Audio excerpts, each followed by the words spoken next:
नमस्कार प्रणाम भोजपुरिया भैया लोग और सब बताएं कैसे बानी रुआ सब है।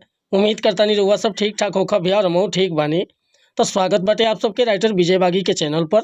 और आज उपस्थित बानी भैया रुआ सबके बीच में लेके चैत स्पेशल चैत के गाना बहुत बढ़िया गीत की रचना के लिए बनी। और दिल से बताओ तनी भैया कि एकर नया म्यूजिक बनवा के झलकुट टन आ कोरस करके गा देता नहीं तो गाना 100% चैत में बजी भैया। तो चलिए देर न करते हुए मैटर के शुरुआत कर लिया कि कैसे गीत के गायक बा, का एकर धुन बा, का लय बा। लेकिन वीडियो स्टार्ट कर से पहले भैया एगो बात बतावल चाहो, रउआ अगर नया सिंगर बानी आ सिंगिंग में इंटरेस्ट बा, अच्छा मैटर के तलाश में भटकतानी, बढ़िया गीत नहीं मिलत, सही तुकबंदी नहीं मिलत, या आपके मन पसंद के मीटर नहीं मिलत, तो भैया अगर हमारा चैनल पर आ गई बानी तो चैनल के सब्सक्राइब कर ली, बेल आइकन प्रेस कर ली। हर रोज रउआ के नया नया मीटर सुने के देखे के और गावे की मिलत रही भैया।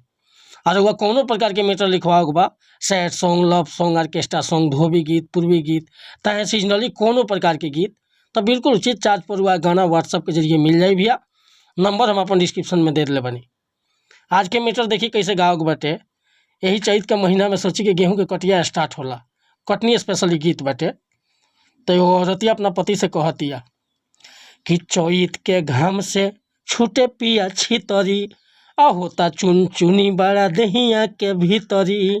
हे राजा सुनी ना, चैत के घाम से छूटे पिया छितरी, आ होता चुन चुनी बड़ा दहिया के भीतरी। अरे गर्मी से देह मुरझा गइल ताजा, कि हमरा से गेहूं कटाई ना ये राजा, कि हमरा से गेहूं कटाई ना ये राजा।